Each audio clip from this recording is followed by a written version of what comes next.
What's up YouTube, Saf here on Super Saf TV, and in this video I'm going to be giving you my top flagship smartphones of 2015.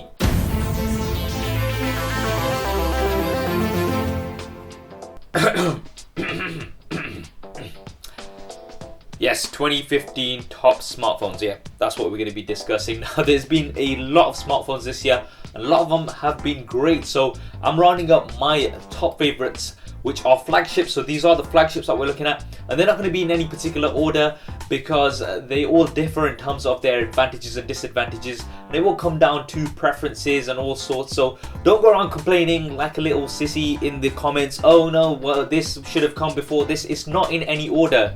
Do you get it? Good. Now my buddy Dagogo has also done a top smartphones video on his channel, which is Cold Fusion TV, and I'll be linking to his video in the description below. So once you've watched this video, you can go ahead and check out his top selection too. So let's get straight to it. First up is the Google Nexus 6P. Now the reason why I like the Nexus 6P is the Nexus line is no longer just a smartphone for the stock Android experience. The 6P is actually a big contender and really goes up against the competition in terms of the premium build with Huawei. That's it, Huawei. I was going to say Huawei, yes. So it's got a very premium build with nice chamfered edges. You've got great cameras front and back, and it's also got the fastest fingerprint reader that I've tested on any smartphone. Super fast. As soon as you take it out of your pocket, it is unlocked, and it's a great smartphone overall. And having stock Android on the Google Nexus 6P is not the only advantage. There's so many more advantages of this smartphone compared to previous years where I felt that the devices were not as strong, especially in terms of what else was available out there. There is also the Nexus 5X available if you are on a bit of a budget, but that does have a more of a cheap build and it doesn't feel anywhere as premium as the 6P, and the 6P is what I would recommend. Now next up we've got the iPhone, so the iPhone 6s as well as the iPhone 6s Plus. Now the design didn't change this year, they look pretty much the same as the previous S models, so this is something that we're used to seeing anyway with the S lineup.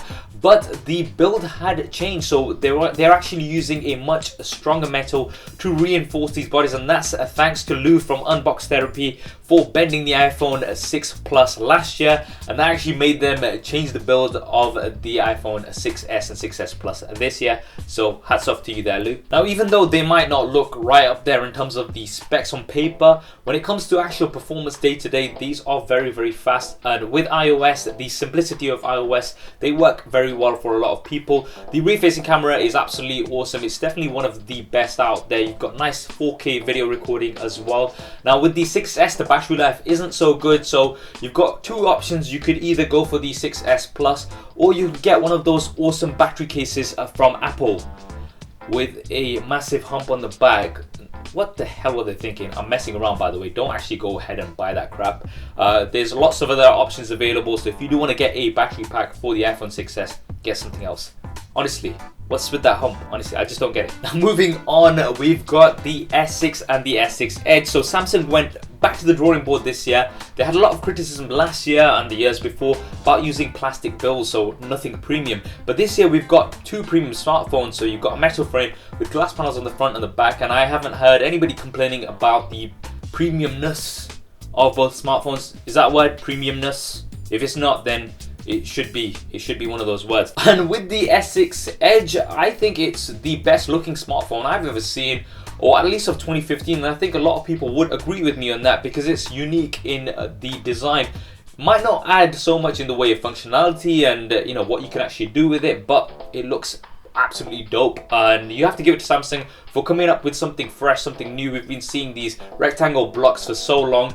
It was nice that Samsung actually did make something quite unique. As well as that, you have a super bright Quad HD AMOLED display on both of these devices, which is super crisp and sharp, and it's one of the best displays out there. And also very consistent cameras with optical image stabilization. So I've been very impressed with the S6 cameras, and I did do the top 5 smartphone cameras of 2015 if you want to go ahead and check that out with lots of samples. So do go ahead and see that. That will be linked in the description below. Now one of the disadvantages that a lot of users were talking about is the fact that the S6 and the S6 Edge do not have expandable memory or a removable battery. Now this is something that Samsung users used to pride themselves. They used to really pride themselves of having these features which other smartphones didn't have, but Samsung actually ditched those, so a lot of people were disappointed, and especially because the S6 and the S6 Edge don't have that great battery life. The battery life probably won't get you through the day. It started off alright, and then with the updates it did start deteriorating. You do have fast charging, however, which does partly make up for it.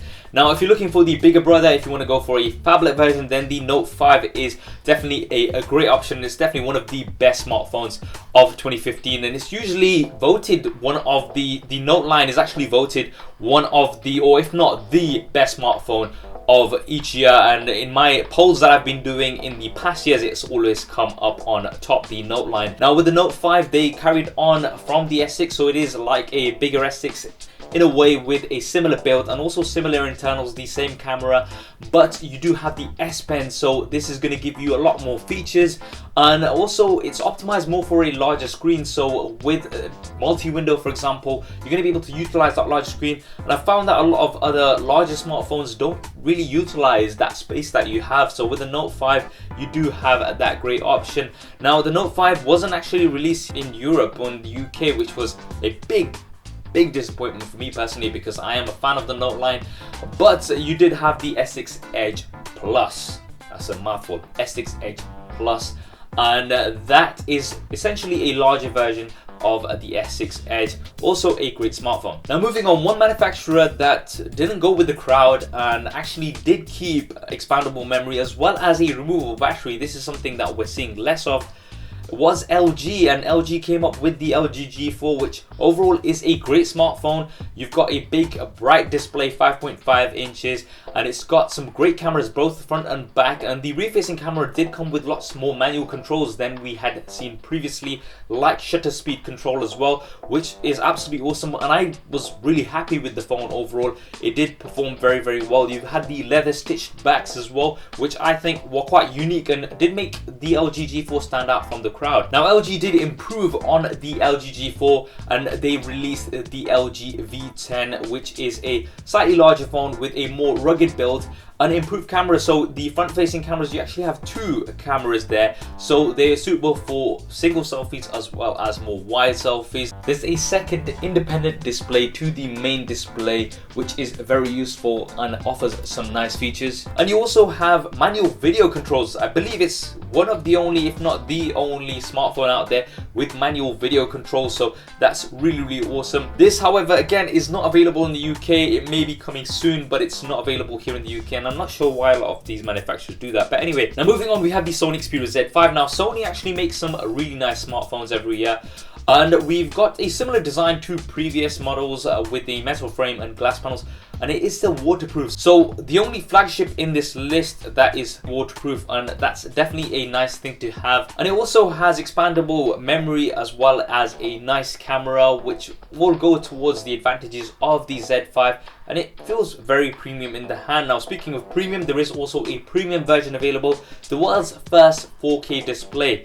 Now this is more of a bragging right because you're not going to be seeing 4K content on it as much, but it's definitely something, for me, a highlight of 2015, the first year where we've got a 4K smartphone display, which is absolutely insane when you think about it. That many pixels, something like 806 ppi. Crazy stuff, and it's definitely a big landmark in the timeline of smartphones, but I would say it's more of a bragging right. Now finally, to finish off, we've got the Moto X Style or Moto X Pure, depending on where you're from.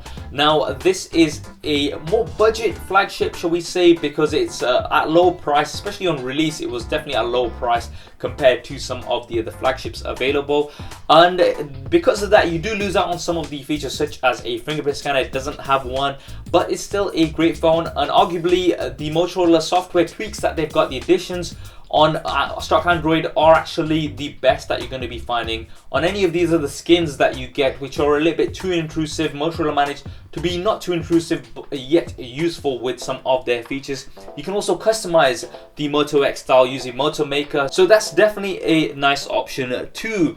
So those were my top smartphones of 2015. Which one is your favorite from this list, or was your favorite not on this list? Do drop me a comment below and let me know. I hope you enjoyed this video and found it useful. If you did, then please do hit that thumbs up button for me.